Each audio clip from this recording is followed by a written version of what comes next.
Hello friends, welcome to Learn Nutrition and Dietetics channel. இன்னைக்கு நம்ம பார்க்க போற topic Glycogen Storage Disease Type 5. இதை Ardle disease அப்படின்னு சொல்லுவாங்க. பொதுவா நம்ம உணவு எடுத்துக்கிறோம் அப்படின்னா அதுல இருந்தா நமக்கு எனர்ஜி கிடைக்கும். நம்ம உணவுல இருந்து தேவையான அளவு உடம்புக்குள்ள அந்த எனர்ஜி யூட்டிலைஸ் ஆனதுக்கப்புறம் மீதி இருக்கிற எக்ஸஸ் குளுக்கோஸ் என்ன ஆகும் அப்படின்னு பாத்தீங்கன்னா நம்ம பாடியில லிவர்ல போய் ஸ்டோர் ஆகும். கிளைகோஜன் அப்படிங்கிற ஒரு ஃபார்ம்ல குளுக்கோஸ் எல்லாமே. அதே மாதிரி லிவருக்கு அடுத்தபடியா எக்ஸஸா இருக்க குளுக்கோஸ் எல்லாமே மசில்ஸ்ல போய் ஸ்டோர் ஆகும்.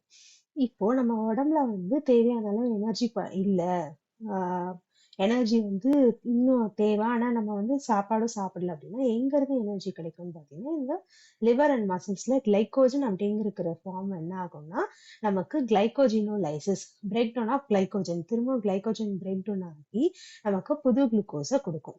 ஸோ இந்த ப்ராசஸ் ஒரு நார்மல் ஹியூமன் பாடியில நடக்கல அப்படின்னா நம்ம அதை கிளைகோஜன் ஸ்டோரேஜ் டிசீஸ் அப்படின்னு சொல்றோம்.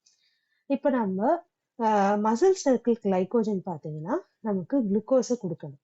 இதுக்கு தேவையான என்சைம் மசில் கிளைகோஜன் பாஸ்பாரிலேஸ் அல்லது மயோபாஸ்பாரிலேஸ் அப்படிங்கிற என்சைம் தான்.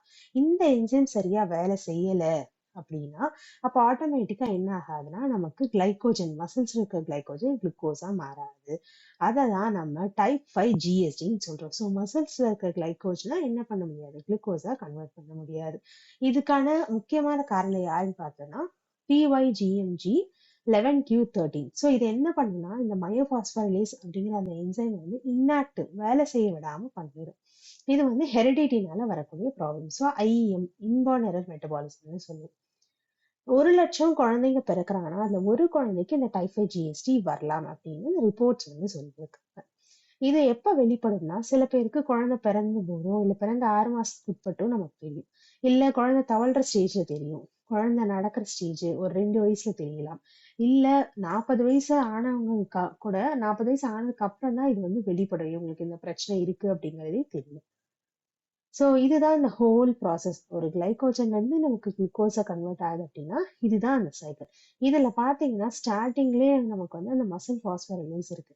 இது சரியா வேலை செய்யல அப்படிங்கிற பட்சத்துல ஆட்டோமேட்டிக்கா நமக்கு என்ன ஆகும், மற்ற ஸ்டெப்ஸ் எல்லாமே அடிவாகும். ஸோ நம்மளால என்ன பண்ண முடியாதுன்னா குளுக்கோஸை ப்ரொடியூஸ் பண்ண முடியாது.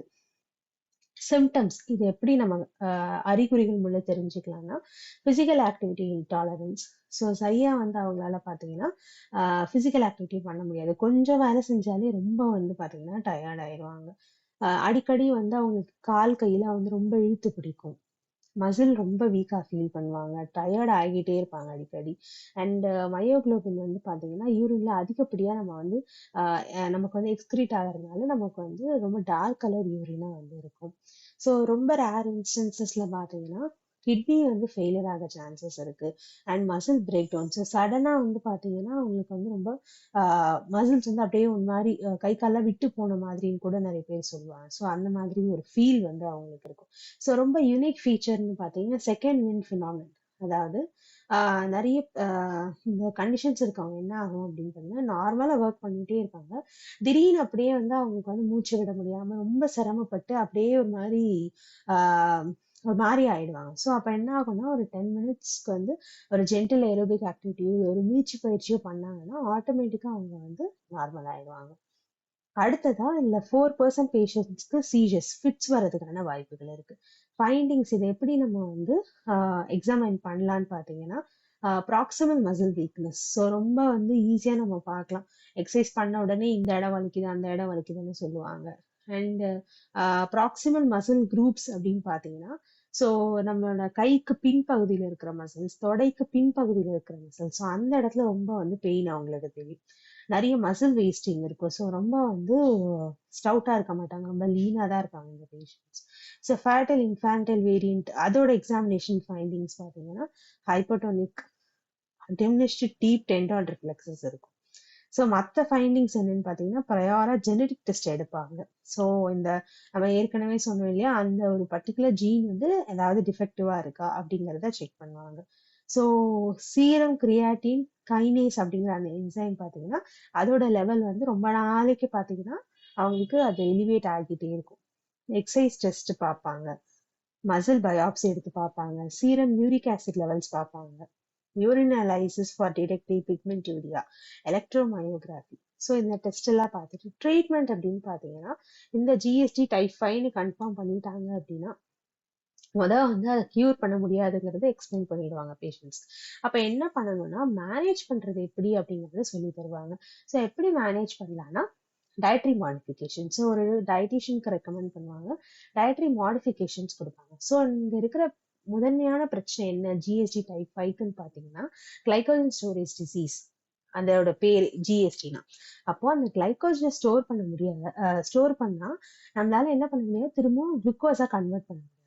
அப்போ நம்ம உடம்புல என்ன ஆகும்னா, நமக்கு தேவையானப்ப நம்மளால என்ன பண்ண முடியாது, அந்த கிளைகோஜன் குளுக்கோஸா கன்வெர்ட் பண்ண முடியாது. ஸோ அந்த பேஷண்ட்ஸ்க்கு வந்து carbohydrate rich food before exercise கொடுப்பாங்க. இந்த இடத்துல கார்போஹைட்ரேட் அப்படின்னு பார்த்தோம்னா காம்ப்ளெக்ஸ் ஃபார்ம்ல வந்து கொடுத்துருப்பாங்க. சிம்பிள் கார்போஹைட்ரேட்ஸ் இல்லாம காம்ப்ளெக்ஸ் கார்போஹைட்ரேட். ஸோ ரொம்ப நேரத்துக்கு அவங்களுக்கு வந்து எனர்ஜி சஸ்டெயின் பண்ற மாதிரியான உணவுகளை கொடுப்பாங்க. அடுத்ததா கீட்டோ டயட். நம்ம உணவு முறையில பாத்தீங்கன்னா, கார்போஹைட்ரேட்ஸ்க்கு அடுத்து எது அதிகமான கேலரிஸ் கொடுக்கணும்னா ஃபேட். அப்போ இந்த கீட்டோ டயட் பாத்தீங்கன்னா 70% உங்களுக்கு ஃபேட் தான் முதல்ல. அப்புறம் மீதி இருக்கிறது தான் வந்து பாத்தீங்கன்னா புரோட்டீனும் கார்போஹைட்ரேட்டும் கொடுப்பாங்க. ஸோ இந்த கீட்டோ டயட் பாத்தீங்கன்னா உங்களுக்கு கீட்டோன் பாடிஸை வந்து வெளியேற்றும். ஸோ அந்த கீட்டோன் பாடிஸ்ல இருந்து நமக்கு தேவையான அளவுக்கு என்ன ஆகும்னா எனர்ஜி வந்து நம்ம பாடி ப்ரொடியூஸ் பண்ணிட்டே இருக்கும். ஸோ இந்த ஜிஎஸ்டி டைப் 5 இருக்கவங்க வந்து ஒரு ரொட்டேஷன் இதுல வந்து பாத்தீங்கன்னா ஃபுல் அண்ட் ஃபுல் அவங்க வந்து இந்த கீட்டோ டயட்டை ஃபாலோ பண்ணுவாங்க. நடுவில் கொஞ்சம் பிரேக் எடுத்து மறுபடியும் keto diet based on the dietary recommendations given by a registered dietitian. So அது வந்து ரொம்பவே இம்பார்ட்டன்ட். ஸோ இந்த வீடியோ உங்களுக்கு பிடிச்சிருந்தா லைக் பண்ணுங்க, ஷேர் பண்ணுங்க, மறக்காம சப்ஸ்கிரைப் பண்ணுங்க. தேங்க்ஸ் ஃபார் வாட்சிங்.